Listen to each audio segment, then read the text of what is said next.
आज हम एक ऐसी इंटरेस्टिंग दुनिया के बारे में बात करने वाले हैं जो हमको दिखाई नहीं देती, है ना।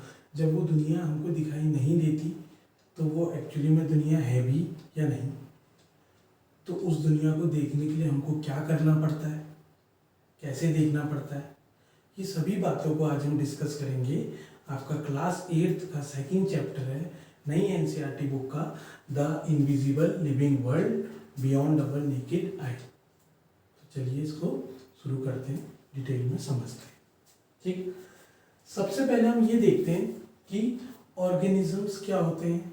ठीक, ऑर्गेनिजम्स क्या होते हैं, शायद आपको थोड़ा बहुत पता हो इनके बारे में। देखो, हम जितने भी living part of the world है, पूरी पृथ्वी का जितना भी लिविंग पार्ट है वो सब क्या कहलाते हैं, ऑर्गेनिज्म कहलाते हैं। ठीक है ना। लिविंग में कौन कौन आ जाता है, all the plants and animals, right, है ना। तो ऑर्गेनिजम्स क्या होते हैं, organisms all the plant and animal, all the plant and animal living on the earth। अर्थ में रहने वाले जितने भी लिविंग प्लांट और एनिमल हैं वो सारा हमारा क्या आ जाता है, ऑर्गेनिजम्स कहलाते हैं। वो सारे क्या कहलाते हैं, ऑर्गेनिजम्स कहलाते हैं। ठीक है ना, जितने भी जीव जंतु हैं। क्लियर हो गया। अब हम ऑर्गेनिजम्स किनके बने होते हैं उनके बारे में देख लेते हैं। ठीक, ऑर्गेनिजम्स की जो स्मॉलेस्ट पार्ट होता है वो क्या होता है, किन चीज़ों को जोड़ के ऑर्गेनिजम्स तैयार होते हैं। जैसे हमारी बॉडी है वो किसको जोड़ के बनी है, हमारी स्मॉलेस्ट यूनिट क्या है, वो होती है सेल। ठीक, एक जो सेल होती है वो हमारी बॉडी की क्या होती है, स्मॉलेस्ट यूनिट होती है, जिसको जोड़ के पूरी एक बॉडी तैयार होती है। सिर्फ हमारी नहीं, जितने भी लिविंग ऑर्गेनिजम्स होते हैं उनकी। क्लियर हो गया। तो सेल क्या होता है, cell it is the smallest fundamental part of the body, fundamental part या fundamental unit of the body. अब इन सेल्स को देखा कैसे जाता है, क्योंकि नॉर्मल आंखों से तो ये हमको निश्चित है कि दिखाई नहीं देंगे। ठीक, तो इनको देखा जाता है लेंसेस की मदद से। सेल्स को कैसे देख सकते हैं हम, लेंस की मदद से। क्लियर हो गया। आपकी बुक में एक छोटी सी पहली एक्टिविटी दी है कि हम एक राउंड बॉटम फ्लास्क ले लेते हैं। इस टाइप का एक ग्लास का वेसल होता है, ठीक है, राउंड बॉटम फ्लास्क कहते हैं इसको। इसमें अगर हम पानी भर देते हैं, इसमें हम क्या भर देते हैं, अगर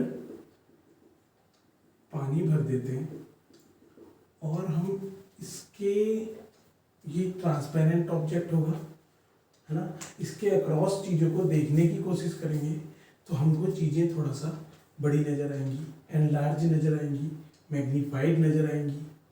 तो ये भी क्या है, एक तरीके का लेंस है। ठीक, लेकिन प्रॉपर तरीके से लेंस जो बनाए जाते हैं वो ग्लास के ही होते हैं, थोड़ा अलग तरीके से बनाए जाते हैं। उनका शेप और स्ट्रक्चर थोड़ा सा अलग होता है। क्लियर हो गया। तो लेंस क्या होता है, लेंस इज अ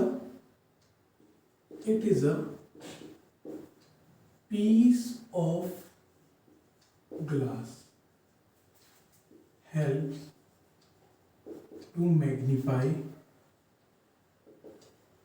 images या things।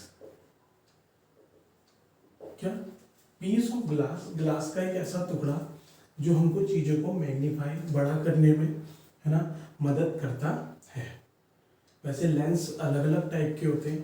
एक ऐसा लेंस भी होता है जो चीज़ों को छोटा कर देता है, इमेजेस को उनके साइज से छोटा दिखाता है। एक लेंस जो हम यहाँ पे बात कर रहे हैं जिस लेंस की, वो इमेजेस को उनके साइज से काफ़ी बड़ा दिखाता है। ठीक है, वो लेंस कुछ ऐसा होता है जिसका बीच वाला जो स्ट्रक्चर होता है वो थोड़ा मोटा होता है और साइड का स्ट्रक्चर क्या होता है, पतला होता है। ठीक, ये लेंस होता है। अब बात कर लेते हैं कि माइक्रोस्कोप क्या होता है, क्योंकि माइक्रो लेवल पे हम चीज़ों को देख रहे हैं, तो उसके लिए हमको क्या चाहिए, माइक्रोस्कोप चाहिए। क्योंकि हमारी जो ऐसी दुनिया जिसको हम नहीं देख सकते, है ना, लेकिन कोई तो चीज़ होगी किसके मदद से हम उसको देख पाएंगे, वो है माइक्रोस्कोप। तो माइक्रोस्कोप वो इंस्ट्रूमेंट होता है जिसमें लेंसेज लगे रहते हैं, बड़े हाई पावर के लेंसेज लगे रहते हैं, जो इन माइक्रो ऑर्गेनिजम्स को हमको देखने में मदद करता है। ठीक है, ये क्या होता है, it is an instrument which help in magnify very tiny objects. बहुत छोटे ऑब्जेक्ट्स को मैग्नीफाई करके बड़ा दिखाने में माइक्रोस्कोप क्या करता है, हमारी मदद करता है। वो एक इंस्ट्रूमेंट होता है ना, लेंसेज को जोड़ के एक इंस्ट्रूमेंट बनाया जाता है, जो कि आपको अपने साइंस लैब में देखने को मिल सकता है आसानी से। क्लियर हो गया, राइट, है ना। अब ये थोड़ा सा इसकी हिस्ट्री जान लेते हैं कि जो माइक्रो लेवल पर चीज़ें हैं, इनको देखने की शुरुआत कहाँ से हुई, कैसे इसकी स्टार्टिंग हुई। ठीक है, for the very first time, कि जब इस धरती में पहली दफ़ा, है ना, जिन्होंने माइक्रो लेवल पर चीज़ों को देखा, लेंस को डेवलप किया, है ना, वो थे एंटोनी वॉन लीeuwenhoek। क्या नाम था उनका, एंटोनी वैन लीeuwenhoek। इन्होंने 1660s में, याद रखना डेट, ईयर याद रखना, 1660s में एंटोनी वैन लीeuwenhoek ने सबसे पहले क्या किया था, लेंस डेवलप किया था। क्या डेवलप किया था, लेंस डेवलप किया था, जिसकी मदद से इन्होंने माइक्रो लेवल पर ऑर्गेनिजम्स को देखना स्टार्ट कर दिया था। इन्होंने अपने लेंस से कुछ बैक्टीरिया और अदर माइक्रो ऑर्गेनिजम्स को क्या करा था, ऑब्जर्व करा था। क्लियर हो गया। सबसे पहले ये व्यक्ति थे जिन्होंने 1660s में लेंस डेवलप करके माइक्रो लेवल पर चीज़ों को देखना शुरू किया था। याद रखना बच्चों, इसीलिए इनको बोला जाता है father of microbiology, father of microbiology. Clear हो गया, कौन थे, एंटोनी वॉन लीeuwenhoek। ठीक, सेकंड जो आपकी बुक में दे रखा है, वो दे रखा है रॉबर्ट हुक के बारे में। रॉबर्ट हुक, जिनको श्रेय जाता है किसका, याद रखना, किसका श्रेय जाता है, डिस्कवरी ऑफ सेल। बहुत इंपॉर्टेंट है, क्वेश्चन आते हैं कि who discovered cell and when, right.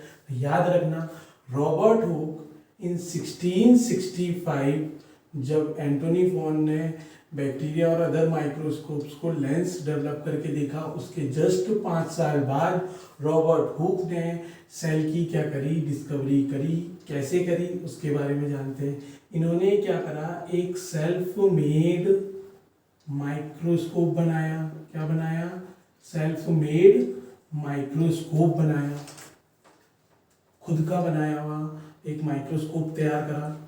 ठीक, उस माइक्रोस्कोप की जो पावर थी वो थी 200 से 300 टाइम्स चीजों को क्या करता था, वो एनलार्ज करता था, एनलार्ज इमेजेस दिखाता था।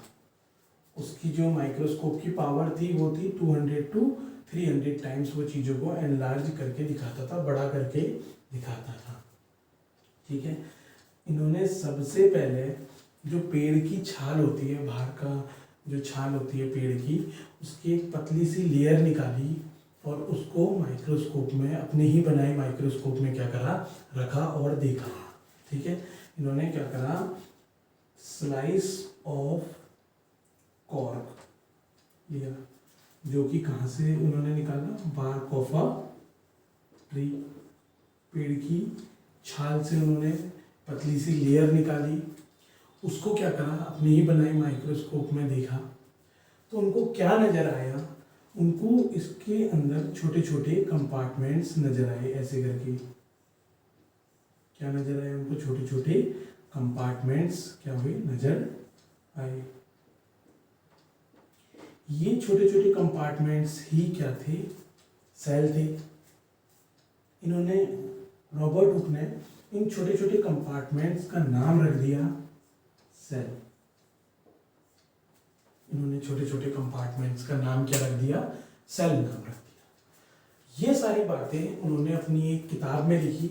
इनके द्वारा एक किताब भी लिखी गई थी, बुक लिखी गई थी, जिसका नाम था माइक्रोग्राफिया।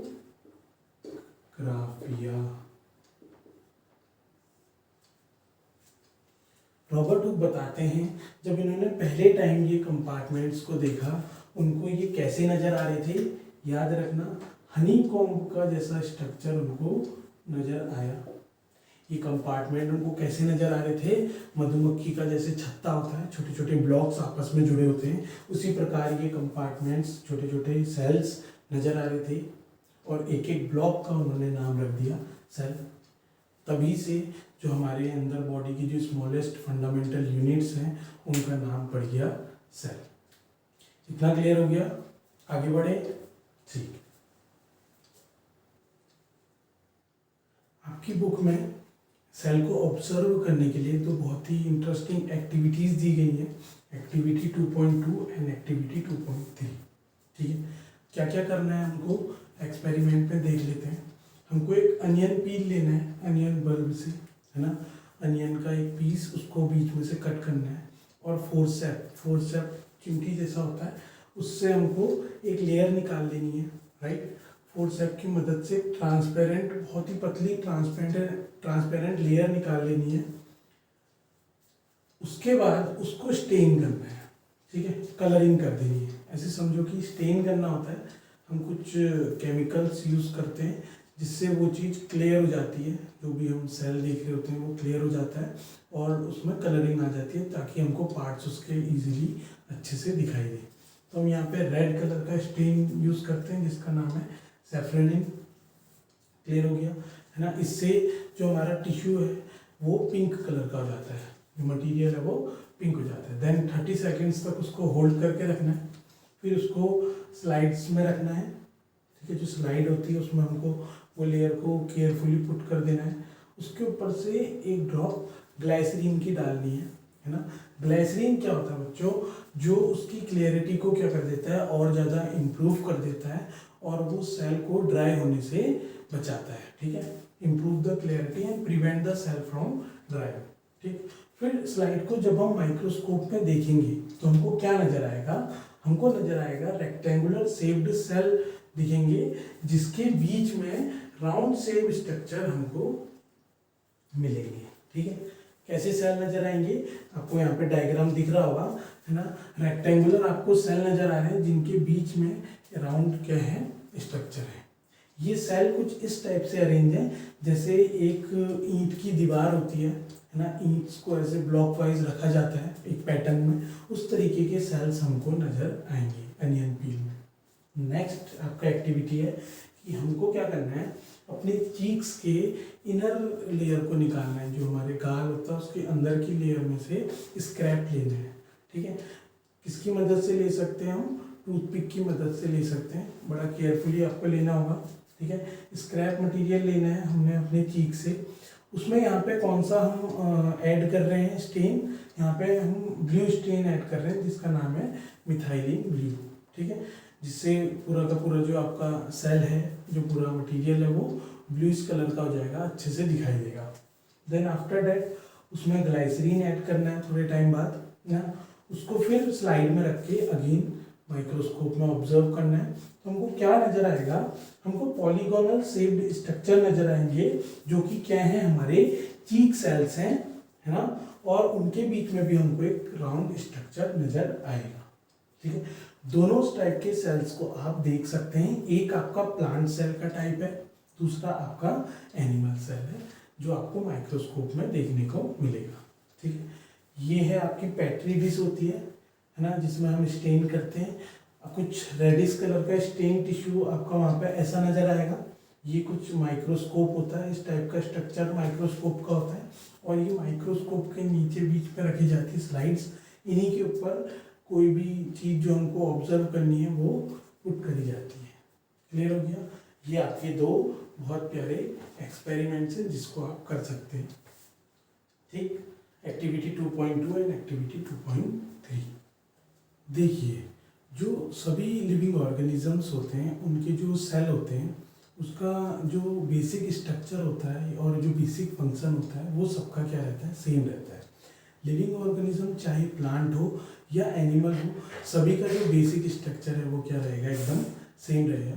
तो हम डिस्कस कर लेते हैं कि क्या बेसिक स्ट्रक्चर होता है सेल का। देखिए, मैं एक स्केच डायग्राम बना रहा हूँ सेल का।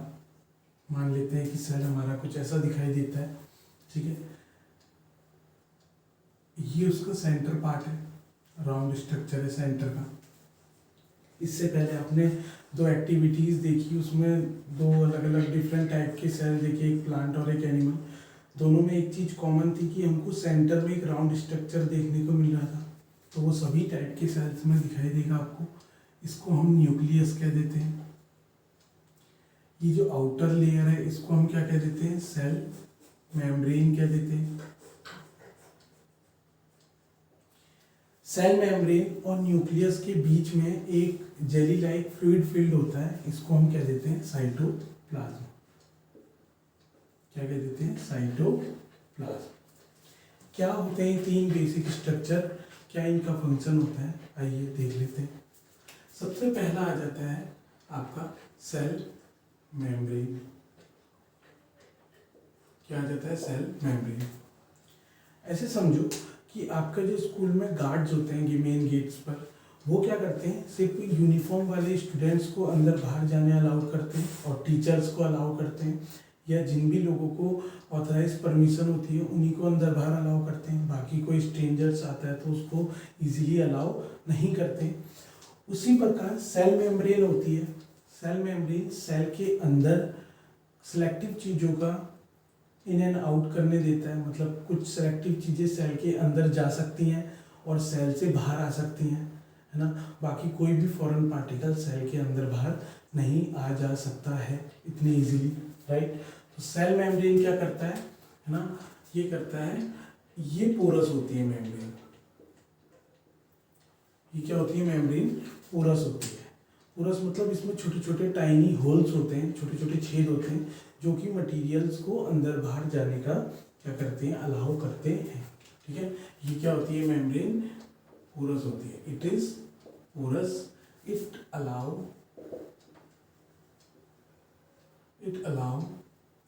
ओनली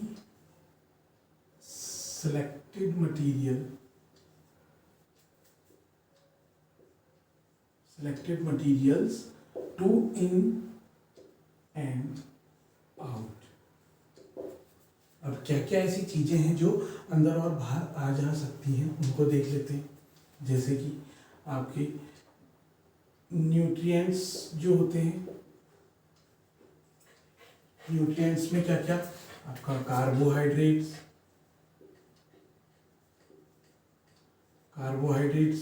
प्रोटीन, ठीक है, फैट, सॉल्ट्स, ये सारी चीजें अंदर जा सकती हैं न्यूट्रिएंट। जैसे हम खाना खाते हैं, है ना, हमारे जो फूड होता है उसका ब्रेक डाउन होता है और वो ब्लड के थ्रू सेल्स तक पहुंचता है, तो सेल मेम्ब्रेन उसको अंदर एब्जॉर्ब कर लेती है, राइट। इसके साथ और क्या क्या चीजें अंदर जाती हैं, वाटर अंदर चले जाता है, वाटर एंड, है ना, कुछ मिनरल्स चले जाते हैं। क्लियर हो गया, ठीक। इन सभी चीजों को सेल मेम्ब्रेन क्या करती है, अलाउ करती है कि ये अंदर चले जाए। तो सेल मेम्ब्रेन जब अंदर अलाउ करती है, सारी चीजें अंदर चली जाती हैं, तो अलग अलग फंक्शन परफॉर्म होता है ना। तो सेल कुछ वेस्ट मटेरियल भी क्या करती है, जनरेट करती है, ठीक है ना। तो वो वेस्ट मटेरियल को सेल मेम्ब्रेन क्या करता है, आउट कर देता है। वेस्ट मटेरियल को सेल मेम्ब्रेन क्या करता है, आउट कर देता है। क्लियर हो गया है ना। अब हम सांस लेते हैं है ना, रेस्पायर करते हैं, ऑक्सीजन मॉलिक्यूल्स हमारे सेल्स तक पहुंचते हैं, सेल के अंदर इनकी रिक्वायरमेंट होती है एनर्जी प्रोडक्शन के लिए, तो इन ऑक्सीजन मॉलिक्यूल्स को भी हमारी सेल मेम्ब्रेन क्या करेगी, एब्जॉर्ब कर लेगी। ठीक है, oxygen molecules. Clear, oxygen molecules को एब्जॉर्ब कर लेगी। जब अंदर एनर्जी प्रोड्यूस होती है तो कार्बन डाइऑक्साइड बनती है, वो कार्बन डाइऑक्साइड को क्या होता है, सेल से बाहर आना होता है, तो उनको क्या कर देगी, एक्सक्रीट कर देगी, बाहर कर देगी। ठीक है, एक्सिट क्या कर देती है, कार्बन डाइऑक्साइड। याद रखना, ऑक्सीजन मॉलिक्यूल्स को एब्जॉर्ब करती है, अंदर ले लेती है, और कार्बन डाइऑक्साइड को बाहर कर देती है cell membrane. Water and minerals को एब्जॉर्ब करती है, उसके साथ के सभी न्यूट्रिएंट्स को एब्जॉर्ब करती है, और साथ में जो वेस्ट मटेरियल जनरेट होता है उसको बाहर कर देती है। सिर्फ इन्हीं सेलेक्टेड चीज़ों को हमारी जो सेल मेम्ब्रेन होती है सेल की, वो अलाउ करती है अंदर बाहर करना। क्लियर हो गया सेल मेम्ब्रेन का क्या फंक्शन होता है, बेसिक, राइट। दूसरा आ जाता है आपका साइटोप्लाज्म। दूसरा क्या आ जाता है आपका, cytoplasm.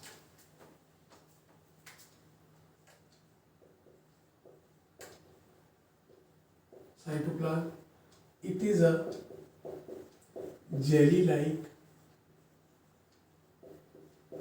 fluid filled in the cell, filled in the cell या enclosed within the cell membrane, आप ऐसे भी लिख सकते हो, enclosed within cell membrane। Cell membrane के अंदर एक जेली लाइक फ्लूइड बंद होता है, भरा होता है, उसको हम क्या कह देते हैं, साइटोप्लाज्म कह देते हैं।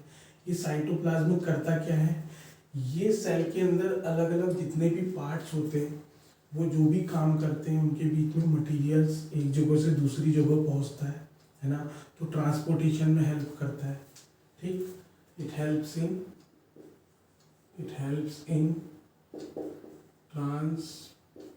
transportation of materials within the cell, cell के अंदर या इनसाइड द सेल लिख सकते हैं, राइट। अब सेल के अंदर अलग अलग ऑर्गेनेल्स होते हैं, अलग अलग इसके ऑर्गन्स होते हैं, है ना। तो ये सारे के सारे ऑर्गेनेल्स जो होते हैं ये कहाँ प्रेजेंट होते हैं, साइटोप्लाज्म में होते हैं। ठीक है, all other cell organelles are embedded in cytoplasm। ये सभी सेल ऑर्गेनेल्स कहाँ एम्बेडेड होते हैं, कहाँ धसे होते हैं, साइटोप्लाज्म के अंदर फिट होते हैं। क्लियर हो गया। तो जितनी भी एसेंशियल प्रोसेस है ना, जितनी भी एसेंशियल लाइफ प्रोसेस है किसकी, सेल की, जितनी भी एसेंशियल लाइफ प्रोसेस है सेल की, वो कहाँ होती हैं, अकर एट साइटोप्लाज्म।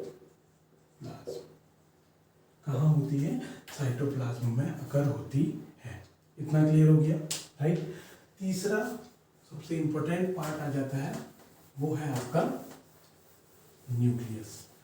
तीसरा जो सबसे इंपॉर्टेंट पार्ट आ जाता है वो है आपका न्यूक्लियस। नंबर थर्ड पे आ जाता है न्यूक्लियस। क्या होता है न्यूक्लियस, ये हमेशा सेल के लगभग सेंटर पोजीशन पे होता है। ठीक है, it is located at the centre, it is located at the centre. ये न्यूक्लियस क्या होता है, ऐसे समझो जैसे एक कंप्यूटर सिस्टम है। कंप्यूटर सिस्टम का एक सेंट्रल यूनिट होती है जिसको हम सीपीयू कहते हैं। वो पूरे सिस्टम को क्या करती है, कंट्रोल करती है ना। सारा का सारा कमांड सेंटर वहीं से होता है। उसी प्रकार सेल के अंदर जितनी भी एक्टिविटी हैं उन सबको कंट्रोल कौन करता है? न्यूक्लियस करता है ना। किस ऑर्गेनेल को कब क्या काम करना है, कब सेल को डिवाइड होना है ना, ये सारी की सारी सेल कब कैसे क्या काम करेगा उसकी इंफॉर्मेशन किसके पास होती है? न्यूक्लियस के पास होती है। ठीक है, तो it regulates all the activities within the cell. Control and command the organelles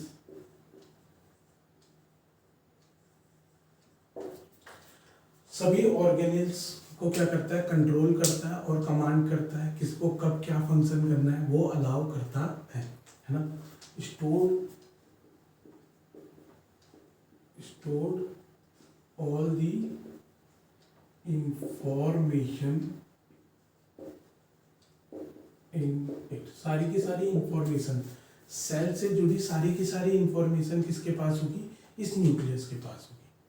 इतना क्लियर हो गया? 3 बेसिक स्ट्रक्चर है, cytoplasm, cell membrane and nucleus. Nucleus जो कंट्रोल एंड कमांड सेंटर है, सेल मेम्ब्रेन जो चीज़ों को अलाउ कर रही है अंदर और बाहर जाना सेल की। ठीक है, साइटोप्लाज्म बीच में जेली लाइक स्ट्रक्चर भरा हुआ है जो सभी एसेंशियल लाइफ प्रोसेस क्या करवा रहा है? अपने अंदर करवा रहा है। राइट, एक और चौथा ऑर्गेनेल आ जाता है, ऑर्गन आ जाता है सेल का, वो होता है माइटोकॉन्ड्रिया। कुछ इस टाइप का वो स्ट्रक्चर आपको दिखाई देगा सेल के अंदर, इसमें अलग अलग मेम्ब्रेन्स के फोल्ड्स होते हैं। राइट, ये माइटोकॉन्ड्रिया होता है। ये भी आपको सभी टाइप के सेल्स में प्रेजेंट दिखेगा। ठीक है, इसका फंक्शन क्या होता है ये भी बहुत इंपॉर्टेंट है। ठीक, माइटोकॉन्ड्रिया, इसको हम powerhouse of the cell बोलते हैं। ठीक है, it is called powerhouse of the cell. Cell का क्या होता है?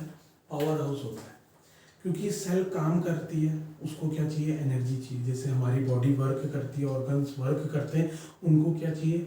एनर्जी चाहिए। उनको एनर्जी कौन प्रोवाइड करता है? जब हम खाना खाते हैं, न्यूट्रिएंट्स मिलते हैं, उससे एनर्जी मिलती है।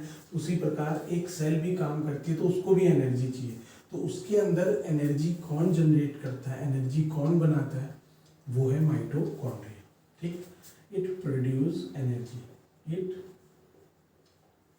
Produces energy for the cell. अभी मैंने आपको बताया सेल मेम्ब्रेन के थ्रू ऑक्सीजन इनटेक की जाती है ना, और न्यूट्रिएंट्स इनटेक किए जाते हैं। वो न्यूट्रिएंट्स और ऑक्सीजन माइटोकॉन्ड्रिया के पास जाते हैं और उससे एनर्जी प्रोड्यूस होती है। ठीक है, सेल को एनर्जी चाहिए, वो एनर्जी किससे मिलती है? माइटोकॉन्ड्रिया से मिलती है। याद रखना। क्लियर हो गया? तो ये 4 आपके मेन ऑर्गन्स हैं किसके? सेल्स के, है ना, जो बेसिक पार्ट्स होते हैं जो हर एक सेल में आपको दिखाई देंगे। बच्चों, अब हम कंपेयर कर लेते हैं कि एक प्लांट सेल और एक एनिमल सेल में बेसिक क्या डिफरेंस होता है, कौन कौन से पार्ट्स इनमें अलग होते हैं या अलग से दिए रहते हैं। ठीक है, तो मैंने 2 स्ट्रक्चर आपके बना दिए हैं प्लांट्स और एनिमल सेल के। तो आप देख पा रहे होंगे कि ये 4 चीज़ें जो बेसिक स्ट्रक्चर थे वो तो दोनों में प्रेजेंट होते हैं, लेकिन प्लांट सेल में कुछ चीज़ें एक्स्ट्रा होती हैं।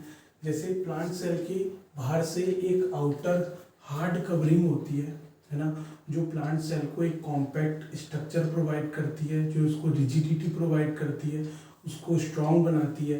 राइट, उसको हम क्या कह देते हैं? सेल वॉल कह देते हैं। ठीक, उसके बाद प्लांट में एक बहुत बड़ा खाली एरिया होता है ना, जिसके अंदर फूड स्टोर करके रखता है प्लांट, या अपना जो वेस्ट होता है वो सारी चीज़ों को स्टोर करता है ना। उसको हम क्या कह देते हैं? वैक्यूल कह देते हैं। इसको फूड वैक्यूल भी बोला जाता है। ये स्टोर होता है प्लांट का। एनिमल सेल में ये वैक्यूल या तो बहुत छोटा होता है या ये प्रेजेंट नहीं होता है। क्लियर हो गया? तीसरा होता है प्लांट्स के पास प्लास्टिड्स होते हैं, है ना। प्लास्टिड लाइक क्लोरोप्लास्ट एक बहुत इंपॉर्टेंट कंपोनेंट है प्लांट सेल का, राइट। क्लोरोप्लास्ट के पास ग्रीन कलर का पिगमेंट होता है क्लोरोफिल, जो फोटोसिंथेसिस जैसी एसेंशियल जो प्रोसेस होती है प्लांट्स में उसको करवाने में मदद करता है, ठीक है। तो आपको समझ में आ गया होगा कि बेसिक डिफरेंस क्या होता है एक प्लांट सेल में और एक एनिमल सेल में। तो इसको डिस्कस कर लेते हैं, लिख लेते हैं, राइट। तो वैक्यूल क्या होता है, वैक्यूल क्या होता है, राइट। वैक्यूल क्या करता है ना, it stored food, it stored food, ये क्या करता है, फूड को स्टोर करता है ना। ये क्या होता है, एक लार्ज एम्प्टी पार्ट, ये स्पेस होता है, ठीक। इट हेल्प इन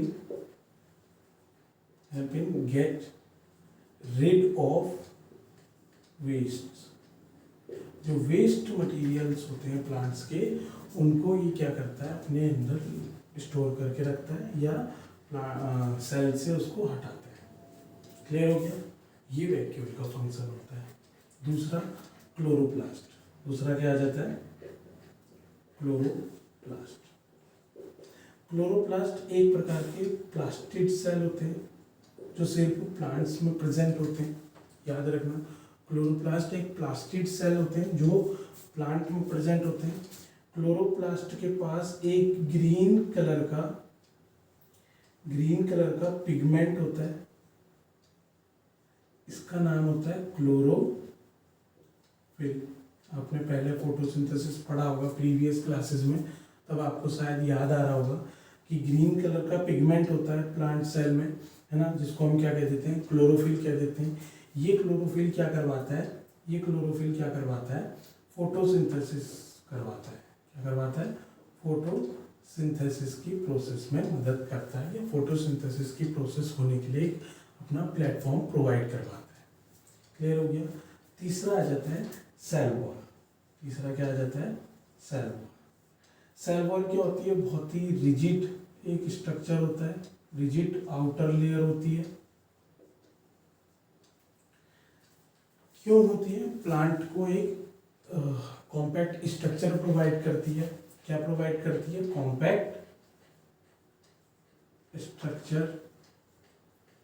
प्रोवाइड करती है, ठीक है। उसको रिजिडिटी प्रोवाइड करती है, ये आपने लिखा हुआ है, रिजिडिटी प्रोवाइड करती है ना, जिससे प्लांट को एक स्ट्रेंथ मिलती है, ठीक है। एक्सटर्नल कोई भी चीज़ से प्लांट इतनी जल्दी उसके सेल्स डैमेज नहीं हो पाते हैं, ठीक है। ये सेल वॉल का ओवरऑल फंक्शन क्या होता है, टू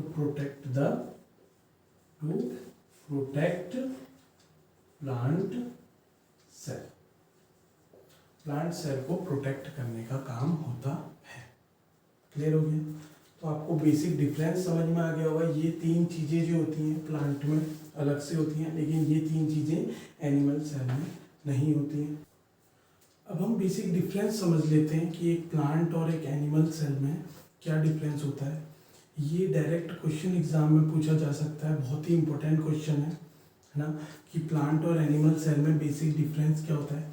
सिमिलैरिटीज़ की अगर बात करें कि दोनों में क्या सिमिलैरिटीज़ होती हैं, आपको पता लग गया होगा कि ये सिमिलैरिटीज़ होती हैं, क्या क्या चीज़ें दोनों में प्रेजेंट होती हैं और बेसिक फंक्शन क्या एक होता है, लाइक। उसके बाद प्लांट्स और एनिमल सेल में डिफरेंसेस क्या क्या होते हैं उसको देख लेते हैं। देखो, प्लांट सेल के पास सेल वॉल होता है, लेकिन एनिमल सेल के पास सेल वॉल नहीं होता, राइट, है ना। जो उनका न्यूक्लियस होता है प्लांट सेल का, वो थोड़ा सा एक साइड में हो जाता है, क्योंकि मेजॉरिटी ऑफ द पार्ट वो किससे कवर रहता है, वैक्यूल से कवर रहता है। तो न्यूक्लियस एक कॉर्नर में हो जाता है, whereas the nucleus is at the center, है ना, nucleus is at the center in the animal cell. Animal cells में न्यूक्लियस कहाँ पे होता है, सेंटर में होता है। Clear, right. उसके बाद जो वैक्यूल होता है, फूड वैक्यूल जिसको हम कहते हैं, जो फूड स्टोर करता है, वो इनमें काफ़ी लार्ज होता है, राइट, बहुत बड़ा होता है। लेकिन इन एनिमल सेल या तो वो वैक्यूल काफ़ी छोटा होगा या वो अब्सेंट होगा, राइट। या तो वो छोटा, बहुत छोटे साइज का वैक्यूल एनिमल सेल्स में प्रेजेंट होता है, या वैक्यूल होता ही नहीं है। क्लियर हो गया, है ना। प्लांट सेल्स के पास प्लास्टिड्स होते हैं, राइट, जैसे क्लोरोप्लास्ट हो गया जिसके पास क्लोरोफिल होता है, राइट। एनिमल सेल के पास ऐसे कोई प्लास्टिड्स नहीं होते। क्लियर हो गया। प्लांट सेल का जो स्ट्रक्चर होता है वो काफ़ी रिजिड होता है, परफेक्ट होता है। क्यों? क्योंकि उसके पास क्या होती है, एक हार्ड कवरिंग होती है जिसको हम सेल वॉल कह देते हैं। लेकिन एनिमल सेल के पास ऐसी कोई सेल वॉल नहीं होती है, जिससे इनका जो शेप है वो काफ़ी इरेगुलर होता है और फ्लेक्सिबल होता है। ये कुछ बेसिक डिफरेंस है प्लांट और एनिमल में। एक बार आप भी इसको अच्छे से नोट कर लीजिए, देख लीजिए। तो प्यारे बच्चों, अब हम ये समझते हैं कि जो ऑर्गेनिजम्स होते हैं सारे के सारे, जो हमने सबसे शुरुआत में डिस्कस किया था, वो ऑर्गेनिजम्स सेल से कैसे बनते हैं। समझ में आ गया है ना। सेल्स कैसे जुड़ के एक ऑर्गेनिज्म को फॉर्म करता है, उसको देख लेते हैं। देखो, सबसे बेसिक यूनिट क्या होती है हमारी, सेल होती है, जिसके बारे में हमने डिटेल में पढ़ लिया, कैसे वर्क करती है, क्या इसकी कंपोनेंट होते हैं, राइट, है ना। सेल्स आपस में जुड़ के क्या फॉर्म करते हैं, टिश्यू फॉर्म करते हैं। सेल्स आपस में जुड़ जाते हैं तो क्या फॉर्म करते हैं, टिश्यू फॉर्म करते हैं, राइट। टिश्यू आपस में कंबाइन होके क्या फॉर्म करते हैं, एक ऑर्गन फॉर्म करते हैं, राइट। ऑर्गन आपस में जुड़ जाते हैं तो एक ऑर्गन सिस्टम बनाते हैं, ठीक है। ये ऑर्गन और ऑर्गन सिस्टम आपस में मिलके क्या बना देते हैं, हमारी पूरी बॉडी को तैयार करते हैं, बॉडी फॉर्म कर लेते हैं, राइट। हमने समझ लिया था कि सेल क्या होता है, कैसे फंक्शन करता है। अब हम ये समझते हैं कि बाकी ये सारी चीज़ें कैसे बॉडी बनाती हैं। क्लियर हो गया। तो सबसे पहले ये देखिए कि हमारे जो सेल है ना, उसके जो साइज में वेरिएशन आता है, साइज में वेरिएशन आता है, वो उसके फंक्शन को कैसे डिसाइड करता है। साइज में वेरिएशन आने की वजह से उसके फंक्शंस को कैसे डिसाइड किया जाता है।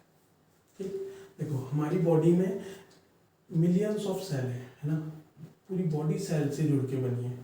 लेकिन हर एक ऑर्गन में जो सेल है वो अलग है ना। Different different types of cell है, सारे सेल एक जैसे नहीं है ना। बेसिक स्ट्रक्चर सेम है लेकिन सभी सेल्स अपने में क्या है, अलग अलग है। ठीक, मैं ऐसा क्यों कह रहा हूँ, क्योंकि हर एक ऑर्गन का फंक्शन क्या होता है, अलग होता है। तो जैसा उसका फंक्शन होता है वैसे ही उसके सेल का क्या होता है, शेप और साइज होता है। क्लियर हो गया है ना। आपकी बुक में जैसे एग्जांपल दे रखा है एक मसल सेल का, तो मसल सेल कुछ ऐसे स्पिंडल शेप हमको दिखाई देते हैं। ये इस टाइप का मसल सेल हमको दिखाई देता है। ठीक है, मसल का काम क्या है, जो मसल्स होते हैं बॉडी में उनका काम क्या है, कॉन्ट्रैक्ट करना और रिलैक्स करना, कॉन्ट्रैक्ट करना और रिलैक्स करना, राइट, है ना। बॉडी में जो हमारे पार्ट्स मूव करते हैं वो किसकी मदद से मूव कर पा रहे हैं, मसल्स की मदद से मूव कर पाते हैं, राइट। तो ये सेल का स्ट्रक्चर कुछ ऐसा है कि ये इजीली कॉन्ट्रैक्ट कर जाता है और इजीली रिलैक्स कर जाता है, मतलब इजीली छोटा हो जाता है और इजीली खिंच जाता है। इतना क्लियर हो गया है ना। तो ऐसे करके हमारे जो मसल सेल हैं, ये एक एग्जांपल दे रखा है कि जो मसल सेल है वो कैसे फंक्शन करता है उसके शेप के अकॉर्डिंग। जैसे एक दूसरा एग्जांपल है न्यूरॉन का बता रखा है। ठीक है, न्यूरॉन कुछ इस टाइप का स्ट्रक्चर दिखाई देता है। देखो इसमें ब्रांचेस निकले हुए हैं ये, राइट, बीच में न्यूक्लियस होता है। वैसे उसी प्रकार इन सब में न्यूक्लियस होता है बीच में, और लास्ट में भी ये ब्रांचेस निकले हुए हैं। ये क्या है, एक न्यूरॉन है।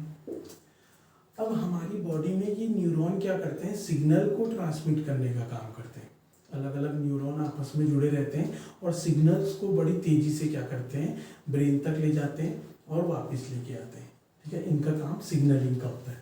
तो आप देखिए कि अलग अलग जो ब्रांचेज हैं न्यूरॉन की, वो अलग अलग न्यूरॉन के साथ कनेक्टेड होती हैं और सिग्नल आता है तुरंत और दूसरी तरफ चले जाता है। और यहाँ पे भी ब्रांचेज आपको देखने को मिलेगी ताकि अलग अलग न्यूरॉन के साथ आपस में सारे न्यूरॉन कनेक्टेड रहें, इंटरकनेक्टेड रहें, नेटवर्क फॉर्म कर देते हैं ताकि इजीली बड़े फास्ट तरीके से ये सिग्नल को क्या करें, ट्रांसमिट करें।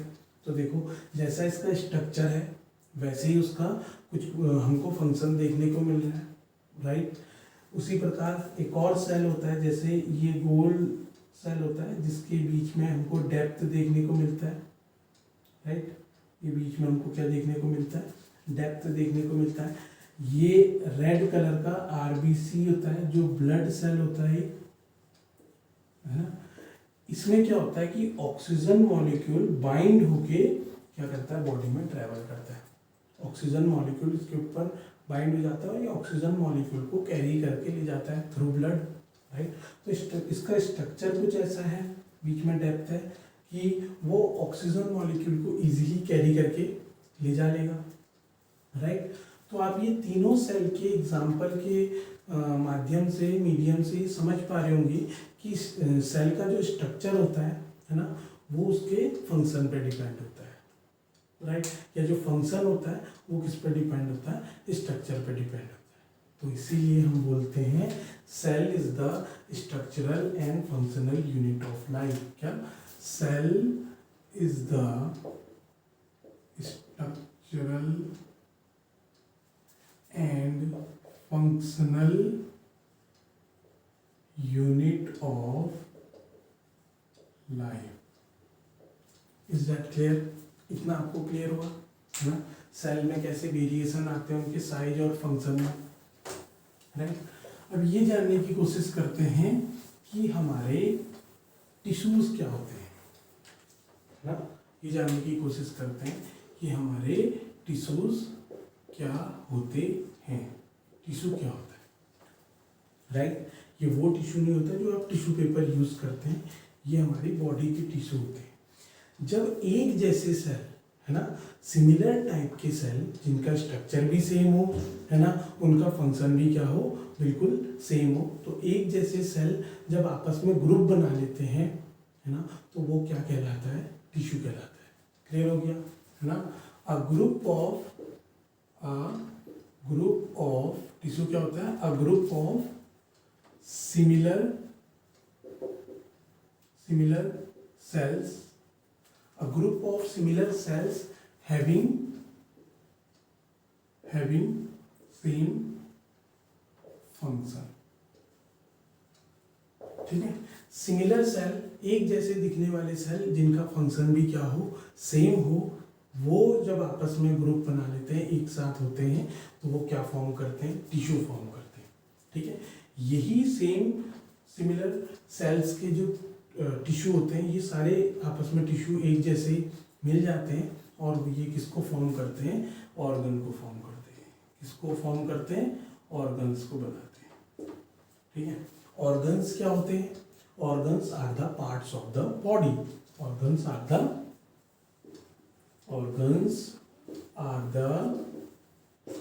पार्ट ऑफ द बॉडी जो क्या करते हैं, फंक्शन परफॉर्म करते हैं, है ना। Organs are the part of the body which performs the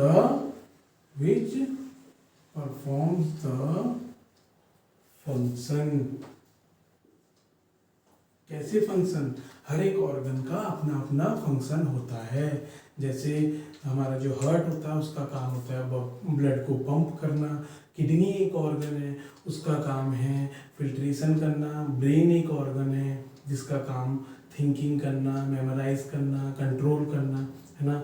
lung एक ऑर्गन है जिसका काम ब्रीदिंग करना, स्टमक एक ऑर्गन है जिसका काम है डाइजेशन वगैरह में हेल्प करना, राइट। तो ये अलग अलग ऑर्गन होते हैं, अलग अलग फंक्शन परफॉर्म करते हैं। उसी प्रकार हमारी बॉडी में ये ऑर्गन्स जुड़ के क्या बना देते हैं, ऑर्गन सिस्टम फॉर्म करते हैं। ऑर्गन सिस्टम क्या होता है ना, ग्रुप ऑफ ऑर्गन, मतलब जब ऑर्गन्स आपस में मिल जाते हैं और एक पूरा सिस्टम तंत्र तैयार करते हैं जो एक सिंगल फंक्शन को कैरी आउट करता है ना।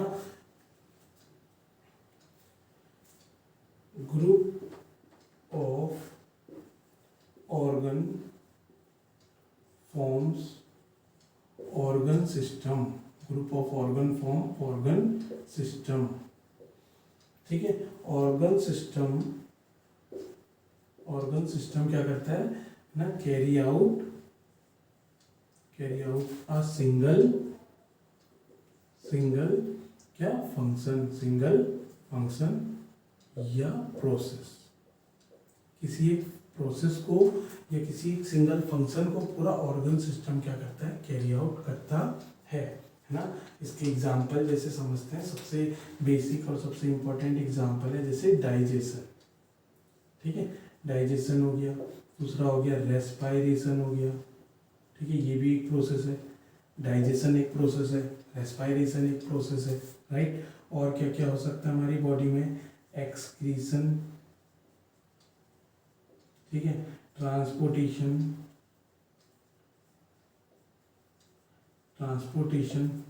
Right, absorption. ये सारी बॉडी में अलग अलग फंक्शंस होते हैं जो बॉडी क्या करती है, परफॉर्म करती है। और ये सारे प्रोसेसेस किनके द्वारा की जाती हैं, अलग अलग ऑर्गन सिस्टम के द्वारा की जाती हैं। जैसे डाइजेशन की प्रोसेस कौन करता है, हमारा डाइजेस्टिव सिस्टम। ठीक है, रेस्पायरेशन की प्रोसेस कौन करता है, रेस्पिरेटरी सिस्टम। क्लियर हो गया है ना। एक्सक्रीशन कौन करता है, आपका एक्सक्रीशन करता है एक्सक्रीटरी सिस्टम।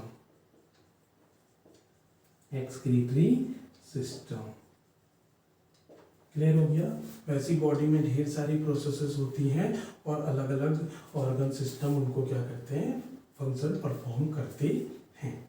अब ऑर्गन सिस्टम में जैसे हम डाइजेशन को ले लेते हैं, तो डाइजेशन में डाइजेस्टिव सिस्टम काम करता है, तो एक डाइजेशन की प्रोसेस होती है। अब डाइजेशन में कौन कौन से ऑर्गन इन्वॉल्व रहते हैं, जैसे हमारा माउथ इन्वॉल्व होता है। माउथ के अंदर अलग अलग चीज़ें होती हैं, खाने को टेस्ट करने के लिए टंग होती है ना, और बाइटिंग और च्यूइंग करने के लिए टीथ्स होते हैं, राइट। मिक्स करने के लिए भी टंग होती है, सलाइवा वगैरह उसमें मिक्स होता है। देन फूड पाइप होता है, फूड पाइप खाने को नीचे तक ले जाता है, स्टमक तक ले जाता है।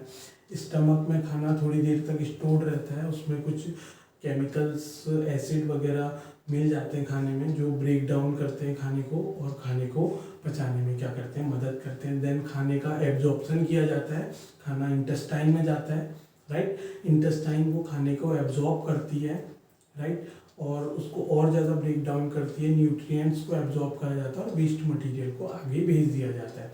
तो ऐसे स्टेज बाय स्टेज अलग अलग ऑर्गन अपने अपने फंक्शन परफॉर्म करते हैं, तब जाके एक बड़ी प्रोसेस क्या होती है, परफॉर्म होती है, जिसको हम कहते हैं डाइजेशन। उसी प्रकार अलग अलग ऑर्गन्स मिलके किसी एक बड़ी प्रोसेस को क्या करते हैं, बनाते हैं। और ऐसे करते करते बॉडी में ढेर सारी प्रोसेस साइमल्टेनियसली काम करती हैं, जिससे हम लोगों की लाइफ प्रोसेसेस चलते हैं। तो बात समझ में आ गई, कैसे एक सेल जुड़ के टिश्यू फॉर्म करता है, टिश्यू जुड़ के ऑर्गन फॉर्म करता है, और ऑर्गन्स आपस में जुड़ जाते हैं तो ऑर्गन सिस्टम को बनाते हैं। और ऑर्गन सिस्टम और ऑर्गन मिलके ही हमारी बॉडी को क्या करते हैं, तैयार करते हैं, है ना। हमारी जो लिविंग बॉडी है, ये जो लिविंग बॉडी है, ये किसके वजह से है, क्योंकि ये सभी ऑर्गन और ऑर्गन सिस्टम एक साथ क्या कर रहे हैं, फंक्शन परफॉर्म कर रहे हैं, अपना अपना काम कर रहे हैं। उसी की वजह से हम लोग क्या हैं, अलाइव हैं, जिंदा हैं, लिविंग हैं। क्लियर हो गया। और इनकी बेसिक यूनिट क्या होती है, वो होती है सेल, जो इंडिविजुअली फंक्शन परफॉर्म करके, है ना, हमको जिंदा रखती है। इतना क्लियर हो गया, है ना। इस चैप्टर का नेक्स्ट पार्ट है माइक्रो ऑर्गेनिज्म वाला, वो हम नेक्स्ट वीडियो में कवर करेंगे।